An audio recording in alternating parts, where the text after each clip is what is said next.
I've never told anyone what I saw in those frozen woods outside Bastogne in December 1944. Not my wife, not my children, not the VA psychiatrist who tried for years to get me to talk. But I'm 87 now, and the face in the snow still watches me when I close my eyes. My name is Thomas Brennan, Private First Class, 101st Airborne Division, Easy Company. I'm recording this in February 2003, in a hospice room that smells like disinfectant and dying flowers. The morphine makes my hands shake, but my memory, God help me, my memory of those days is sharp as the cold that tried to kill us. It was December 22nd, 1944. We'd been holding Bastogne for 6 days, surrounded by German forces, running low on ammunition, medical supplies, and hope. The snow had been falling for 3 days straight, thick, heavy flakes that buried the dead where they fell and turned the forest into a white maze. Command sent our squad out on reconnaissance. 8 men. Sergeant Morrison led us, a farm boy from Iowa with steady hands and eyes that never stopped moving. There was Jackie O'Brien, a Boston kid who couldn't stop talking even when his breath froze in the air. Dutch Kowalski, whose real name was something Polish none of us could pronounce. Sam Worthy, a black soldier from Alabama who'd seen more hatred in American streets than in German gunfire. Eddie Pierce, barely 19, who kept a photo of his girlfriend folded in his helmet liner. Marcus Webb, our medic, who'd stopped sleeping after watching too many boys die in his arms. And Billy Costello, who hadn't spoken since shrapnel took his brother 3 weeks earlier. Then there was me. We moved through the Bois Jacques forest like ghosts, our boots crunching on snow that sparkled under the pale afternoon sun. The trees stood skeletal and black, their branches heavy with ice. Every sound was amplified, the creak of our rifles, the rasp of our breathing, the distant rumble of artillery that never really stopped. "Keep interval," Morrison whispered, his voice barely carrying over the wind. 5 yards between each man, eyes on the tree line. The cold was a living thing.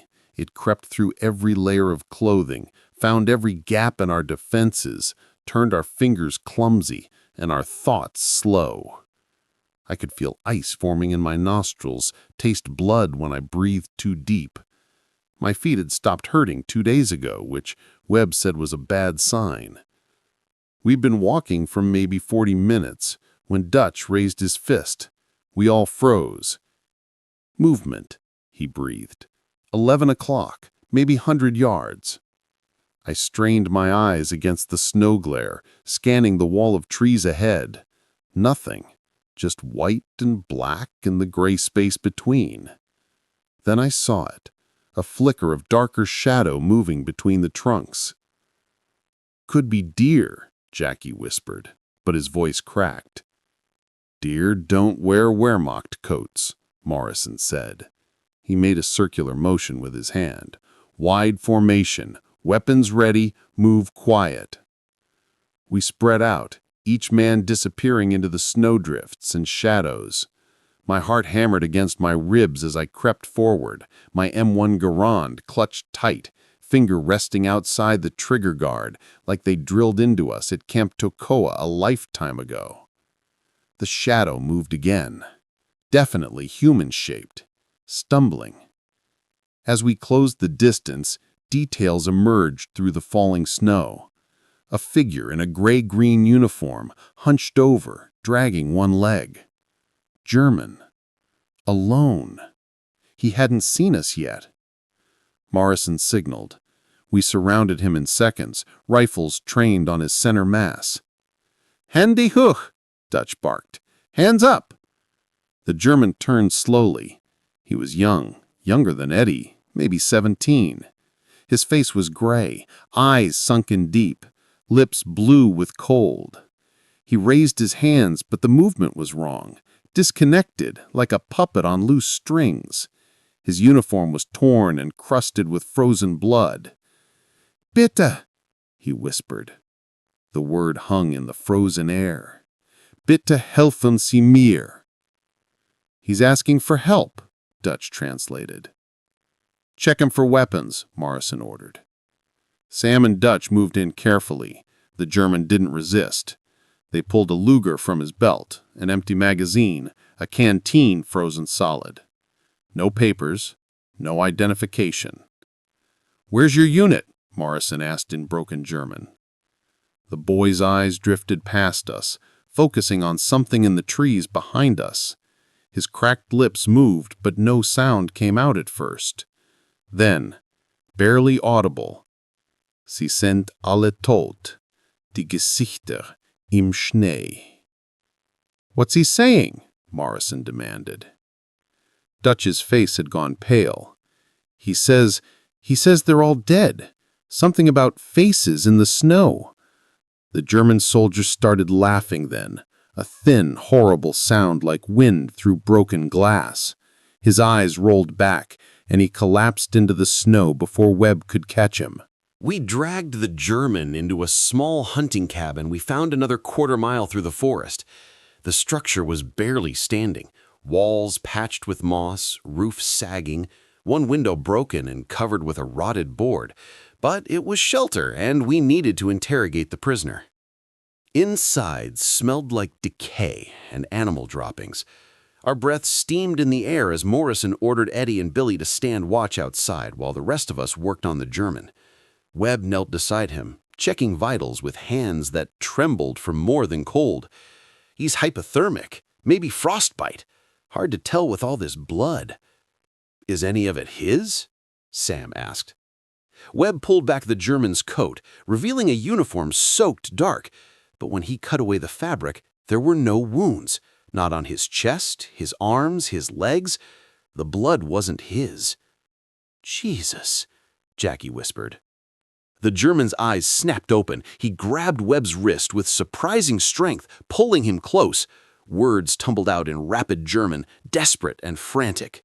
Dutch, Morrison said sharply. Translate. Dutch listened, his face growing more troubled with each sentence. He's not making sense, Sarge. Talking about a patrol. Says he found something in a ravine 2 days ago. A village, but wrong. Buildings made of... He keeps saying Knochen. Bones. Bones? Morrison repeated. The German was still talking, his voice rising. Dutch struggled to keep up. He says there were symbols in the snow.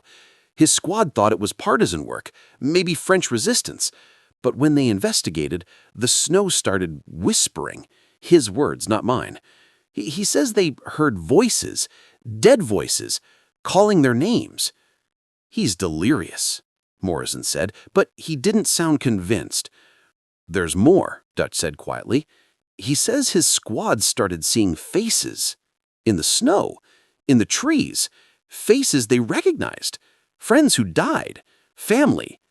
They'd appear for just a moment, then vanish. His sergeant ordered them to move out, but he says the faces followed them, and then his squad started disappearing. One by one, he'd turn around and another man would be gone. No sound, no struggle, just gone. The cabin fell silent, except for the wind howling through gaps in the walls. The German had stopped talking, his eyes fixed on the broken window, tears freezing on his cheeks. He's the only one left. He's been walking for 2 days, trying to find anyone human. This is bullshit, Jackie said, but his voice was too high. He's messing with us. Psychological warfare or something. Look at him, Jackie, Webb said softly. You really think this is an act? I'd been quiet until then, watching the German's face. There was something in his eyes, not deception, but genuine terror, the kind of fear that lives in the primitive part of the brain, where logic doesn't reach. Sarge, maybe we should head back. Report this. Morrison was studying the German, jaw tight. Finally, he nodded. We'll take him with us. Let intelligence sort it out. Dutch, Sam, get him on his feet. We move in 5. The shot rang out like thunder in the frozen air. We all hit the floor, rifles swinging toward the door. Outside, Eddie was shouting something, his words lost in a second shot, then a third. Morrison burst through the door with Sam and me right behind him. Eddie was on one knee in the snow, rifle aimed into the tree line, Billy beside him, scanning desperately. "What happened?" Morrison barked. I saw—" Eddie's voice shook. I saw someone, right there, between those two pines, just standing there, watching. German uniform? I couldn't tell. The snow was falling hard, but it was a person, Sarge. I know it was. Did you hit him? Eddie's hands were trembling so badly he could barely hold his rifle. I don't know. I fired 3 rounds center mass, but when the snow cleared, there was nothing. No body, no tracks, nothing. Billy, who hadn't spoken in weeks, made a sound low in his throat. He was pointing at something beyond the tree line. We all looked. There, maybe 30 yards out, partially hidden behind a massive oak tree, was a figure, motionless, indistinct in the falling snow, but definitely human-shaped. "Everyone inside," Morrison ordered. "Now." We backed toward the cabin, weapons trained on the figure. It didn't move, didn't even seem to breathe. As we reached the doorway, I could swear I saw more shapes materializing in the woods around us, silent sentinels in the white darkness. The door slammed shut. Morrison wedged it with a broken chair. "Dutch," he said, voice level despite the tension in his shoulders. "Ask our German friend what the hell is out there." But when we turned around, the corner where we'd left the German soldier was empty. The window, previously covered, was wide open. Snow was already accumulating on the floor beneath it, and in the fresh powder, leading from where the German had been, toward the window, were drag marks. Not footprints. Drag marks. Like someone had been pulled across the floor by invisible hands. "Nobody goes out there," Morrison said. His voice had the forced calm of a man holding back panic. "We wait until dark, then we move back to the line under cover of night." "Sarge, we've got maybe 3 hours of daylight left," Sam said, checking his watch. "Command's gonna want to know why we didn't report back." "Radio's not getting signal this deep in the trees," Morrison replied. "We're on our own until we make it back." I moved to the broken window, careful not to expose myself, and peered out. The drag marks lit about 10 feet into the snow, then simply stopped. No tracks leading away, no sign of the German. It was as if he'd been pulled straight up into the air. "Brennan, get away from that window," Morrison ordered. I backed away, but not before seeing something that made my stomach clench. There were more figures now, maybe a dozen, standing at the perimeter of the clearing, barely visible through the snowfall. Each one perfectly still, watching. "They're surrounding us," I said quietly. Jackie rushed to the window, looked out, and immediately stumbled back, his face white. "Oh, God! Oh, Jesus Christ!" "What?" Eddie demanded. "What did you see?" Jackie's lips moved silently for a moment before words came. "The one on the left, by the birch tree. That's Tommy Randazzo, from Charlie Company. He got hit by a mortar shell outside Carentan. I saw him die. I helped bag his body." "You're seeing things," Webb said, but he didn't sound sure. "Then you look." Jackie grabbed Webb by the jacket, dragged him to the window. "Right there. Tell me that's not Tommy." Webb stared out for a long moment. When he turned back, his face had lost all color. "Jackie, Tommy's dead. That can't be." "I know he's dead," Jackie's voice cracked. "I know what I saw in Normandy, but that's him. That's his face." Morrison pulled them both away from the window. "Everyone calm down, right now." But Billy had moved to another gap in the wall, pressing his eye against it. He made that low sound again, the almost whimper that was the only noise he'd made in weeks. Then he whispered, barely audible, "Michael." We all froze. It was the first word Billy had spoken since his brother died. "Billy," Morrison said carefully, "what did you say?" "Michael." Tears were streaming down Billy's face. "My brother. He's out there. He's standing right there." "Billy, your brother's gone," Webb said gently. "You know that. You were with him when—" "I know!" Billy's shout filled the small cabin. "I know he's dead. I held him while he bled out. But he's there. He's looking right at me." I couldn't help myself.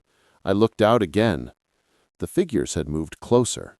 Not walking. There were no tracks in the fresh snow between where they'd been and where they were now. They'd simply relocated, like pieces moved on a chessboard when you weren't looking. And I could see their faces now. They were soldiers. American, German, maybe British, hard to tell through the snow and distance.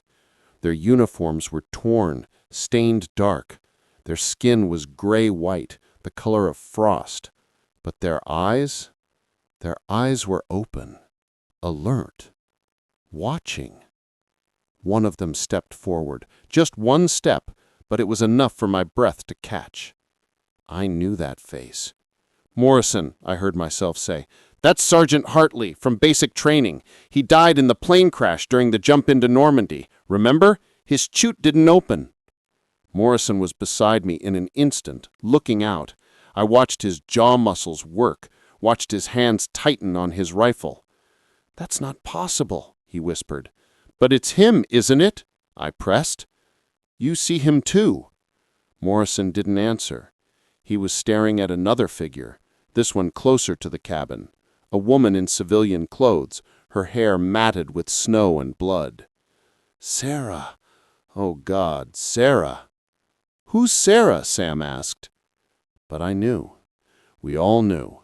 Sarah Morrison was the sergeant's wife. She died in a car accident stateside 3 months ago. The Red Cross letter arrived while we were still in France. Morrison read it, folded it carefully, put it in his pocket, and never mentioned her name again. Until now. "She's calling to me," Morrison said distantly.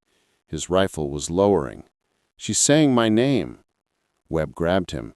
"Sarge, that's not your wife. Your wife is buried in Iowa. Whatever that is, it's not her."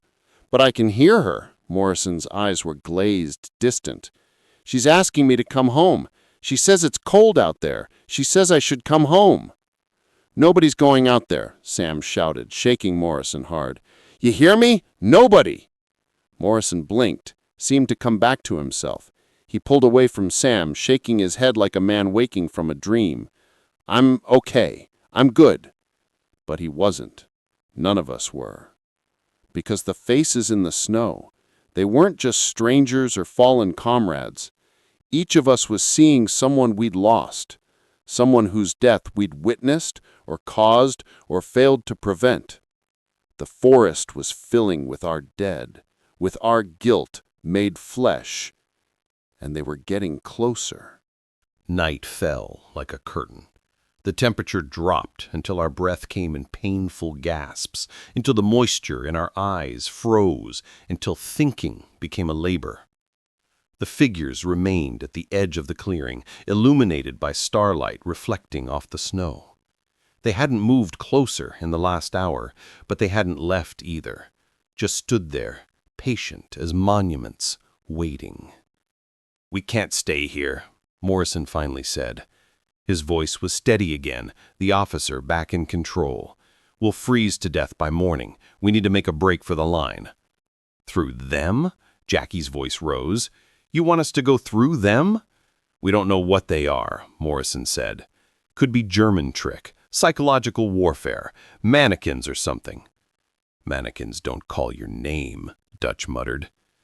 "Whatever they are," Morrison continued, "we can't fight them. So we move, fast and quiet. We head north toward the artillery positions. Stay together. If anyone falls behind, if anyone stops—" He paused.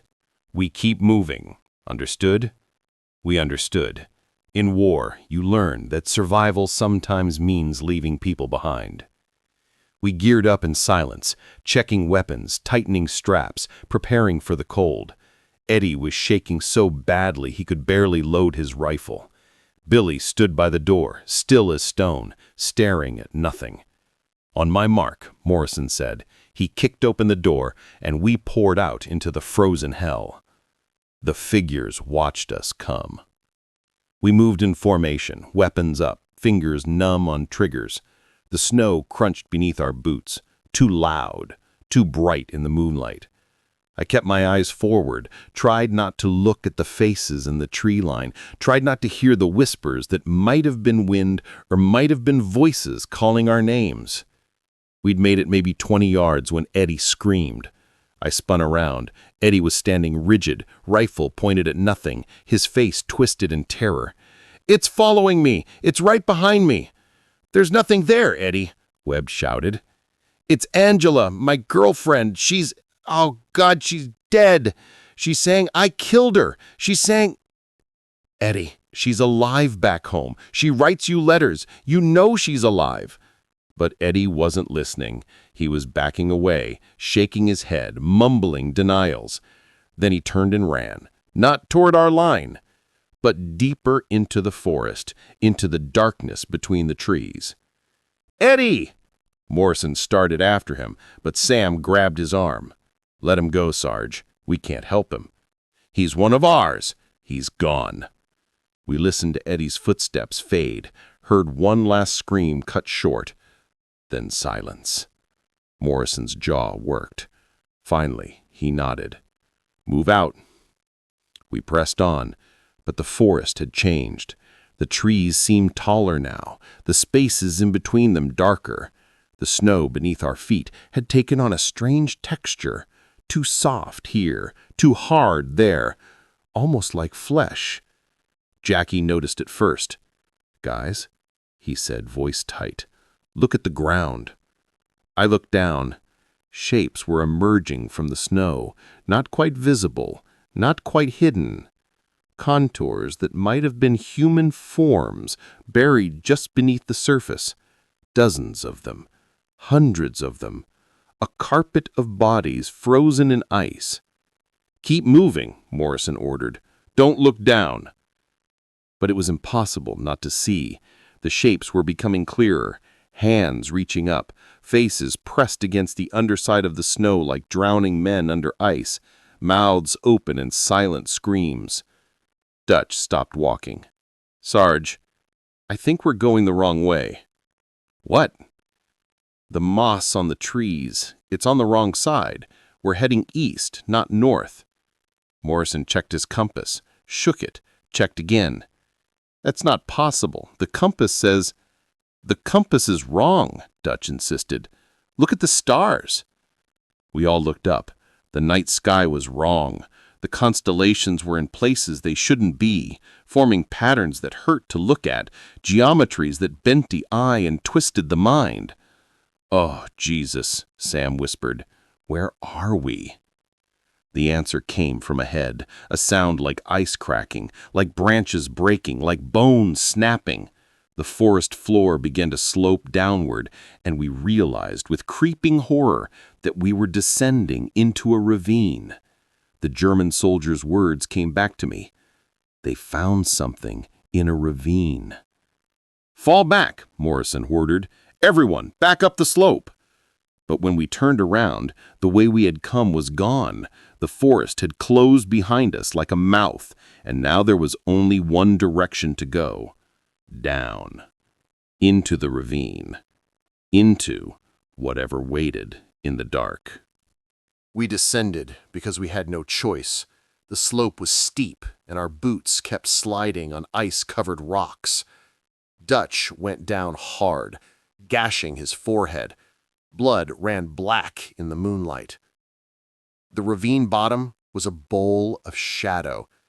As we reached it, our eyes adjusted, and we saw structures rising from the snow like broken teeth. But Dutch had been right. They were made of bones. Human bones. Thousands of them woven together into walls and arches and strange spiraling towers that defied physics. Skulls grinned from every surface. Femurs formed pillars. Rib cages created windows through which darkness stared. "What the fuck?" Jackie breathed. "What the fuck is this?" At the center of the bone village stood a larger structure, almost a cathedral, built from the remains of what must have been hundreds of bodies. And surrounding it, standing in perfect circles, were the figures. Dozens of them now, maybe more, all facing inward, toward the Cathedral of Bones. "They're not attacking," Webb observed, voice shaking. "They're just waiting." Morrison had his rifle up, swinging it from target to target, but his movements were jerky, uncertain. "There's no such thing as ghosts," he kept muttering. "There's no such thing as—" "Then what are they?" Sam demanded. I was staring at the nearest figure, the one that looked like Hartley from basic training. As I watched, its mouth moved, forming words without sound. And somehow, I understood. They're not ghosts. They're memories. Everyone looked at me. The German soldier, he said the snow was whispering, that they saw faces of people they knew, people they'd lost. I gestured at the Bone Cathedral, this place. Something about this place pulls out our guilt, our grief, makes it real. "That's insane," Jackie said. "Is it?" I pointed at the figures. "Look at them. Really look. They're not just dead soldiers. They're specific. They're people we killed, people we failed to save. Tommy Rendonso, you couldn't save him, Jackie. Hartley, Morrison, you were his friend and he died while you lived. Michael Costello, Billy watched his brother die and couldn't do anything." "Stop it," Webb said. "The Germans' whole squad, they must have carried so much death, so many kills, so much trauma. And when they came here, it all came out. It took form. It hunted them." "So we're being haunted by our own guilt?" Sam asked. "That's what you're saying?" "Not haunted. Fed to. This place, whatever it is, it feeds on memory, on regret, and we've given it a feast." Billy suddenly broke away from the group, walking toward the Cathedral of Bones. Morrison grabbed for him, but Billy was faster, scrambling through the snow toward the structure. "Billy, stand down!" But Billy wasn't listening. He was calling his brother's name over and over, tears streaming. One of the figures, the one that looked like Hartley from basic training, turned toward him. Billy reached out with trembling hands. The figure's mouth opened, wide, impossibly wide, and from its throat came a sound that wasn't human, a wet, grinding howl that echoed off the ravine walls and seemed to come from the earth itself. Billy's scream lasted exactly 3 seconds. Then he was gone. Not dead, not dragged away, but simply unmade. One moment he stood there. The next, there was only snow and shadow where he'd been. His rifle clattered to the ground. The figure that had been Michael Costello turned toward the rest of us.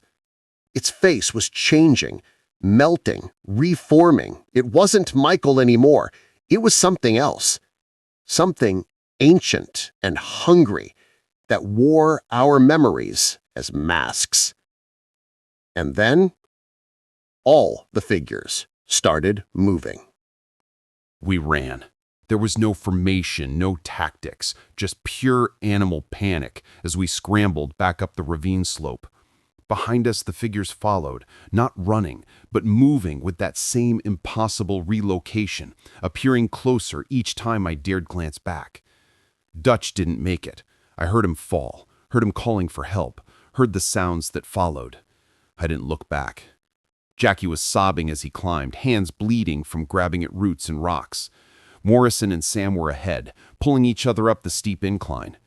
Webb was beside me, gasping for air in the frozen night.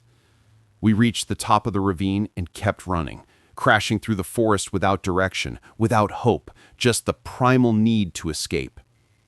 That's when I saw it. Ahead, through a break in the trees, there was a clearing, and in that clearing, partially covered by fresh snow, was a face. Not a person, not a figure standing watch, a face in the snow itself, pressed up from beneath, features stretched and distorted, mouth open in a silent scream. It was massive, maybe 15 feet from chin to forehead, formed from packed snow and ice and something else, something organic. As I got closer, stumbling to a halt, I realized what I was seeing. It was made of flesh, frozen human flesh, woven together like the bone structures in the ravine. Hundreds of bodies pressed and molded into a single enormous face that stared upward at the stars with crystalline eyes. The others had stopped too. We stood at the edge of the clearing, breathing hard, staring at the impossible sight. "What is it?" Webb whispered. Morrison approached slowly, his military training warring with the urge to flee. He knelt beside the face, touched it with one gloved hand. "It's soldiers," he said, voice hollow. "German, American, British, all mixed together, like they were melted, fused." "Is it looking at us?" Jackie asked. The eye, if it could be called an eye, didn't move, but there was awareness there. I could feel it. This wasn't just a monument to our warning. It was alive in some terrible way, watching, judging. "This is what the German found," I said. "This is what his squad saw, and it marked them somehow, made them visible to whatever haunts this place." As if responding to my words, the snow around the face began to move. More shapes were rising from beneath, not full figures, but hands reaching up through the white surface. Dozens of them, then hundreds. The entire clearing was a mass of grasping fingers, all reaching towards us. "Move," Morrison ordered. "Now, back to the line. Run." We ran. Through the trees, through the snow, through the darkness that seemed to reach for us with every step. The forest was alive with whispers now, with voices calling our names, promising rest, promising an end to the cold and fear and guilt. Sam was next to go. He stopped suddenly, turning towards something only he could see. "My son," he whispered. "I can see my son." "Sam, you don't have a son," Morrison shouted. "I do. I did. Before the war. Before... Oh, God. What did I do? What did I do?" He wandered into the trees and the darkness swallowed him. Then there were 4 of us, Morrison, Jackie, Webb, and me. We burst through the tree line and suddenly the forest opened up. Ahead, maybe a quarter-mile away, we could see the lights of the American position. Safety, reality, survival. "Come on," Morrison yelled, "we're almost there." But Jackie had stopped. He was standing in the middle of a small clearing looking down at the snow at his feet. His rifle had fallen from his hands. "Brennan, Tom, come here, you need to see this." "Jackie, we have to move. No, you need to see this, all of you." Against every instinct we approached. Jackie was staring at the snow, and as I got closer I saw what had stopped him. There in the fresh powder, untouched by wind or falling snow, was a message, written in perfect letters as if carved by an invisible hand. "You carry us with you." "What does that mean?" Webb asked. Morrison was checking his watch, checking his compass, checking everything that should have made sense but didn't anymore. "We need to go, right now." "But what does that mean?" Webb repeated.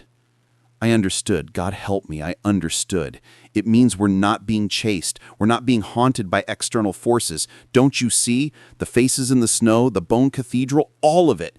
It's not out here. It's in us, in our heads, in our memories. "Then why can we all see it?" Jackie demanded. "Because guilt is contagious. Trauma spreads. We've all seen the same deaths, lived through the same hell. Our minds are synchronized by horror." I looked at Morrison. "You said there's no such thing as ghosts. You're right, but there are memories. And in places like this where so many have died, where the ground is soaked with blood and the air is thick with last breaths, maybe memories become real." "This is insane," Webb said, but his voice lacked conviction. Jackie picked up his rifle with trembling hands. "So what do we do?" Morrison said, "We keep running, and we don't look back." We made it back to the American line just before dawn, 4 men out of 8. We reported that our squad was ambushed by German forces, that we fought our way out, that the others died heroes.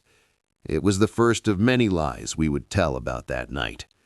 The Army medics checked us for frostbite and found our feet were in better condition than they should have been.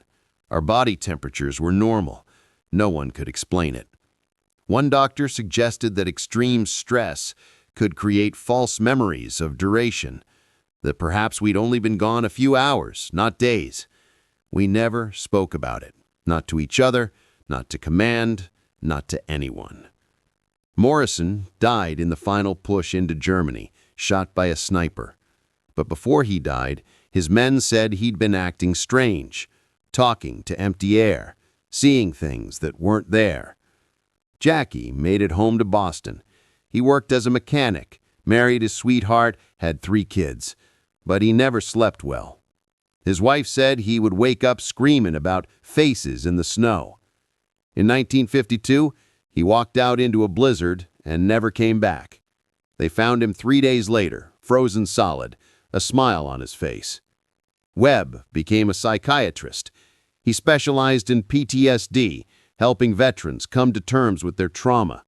He never married, never had children. In his journals, found after his suicide in 1967, he wrote extensively about the nature of guilt and whether memories could develop their own consciousness. I came home. I tried to live a normal life. But every winter, when the snow falls, I see them, standing at the edge of my vision, watching, waiting. The face in the snow isn't just a memory anymore. It's a mirror. And every man who's seen combat carries that mirror inside him, a reflection of all the violence we've witnessed, all the lives we've taken, all the friends we couldn't save. The Germans called it Kriegsgespenst, war ghost. But it's not a ghost. It's something worse. It's the weight of what we've done. And unlike enemy bullets or winter cold, you can't outrun it. You can't hide from it. You carry it with you every day for the rest of your life. And on quiet nights when the snow falls soft and thick, if you listen carefully, you can hear it calling your name. The doctors tell me I have maybe a week left. The cancer's in my lungs, my bones, everywhere. But I'm not afraid of dying. I've been dying since December 1944, since the night I saw my face reflected back at me in the snow. The morphine drip is humming beside my bed. Outside my window, snow is starting to fall. And in the parking lot below, barely visible in the streetlight, I can see them. Morrison, Jackie, Webb, Dutch, Eddie, Billy, Sam, all the others, standing in a line, waiting. This time, I think I'll join them. Maybe we'll finally find our way out of those woods. Maybe.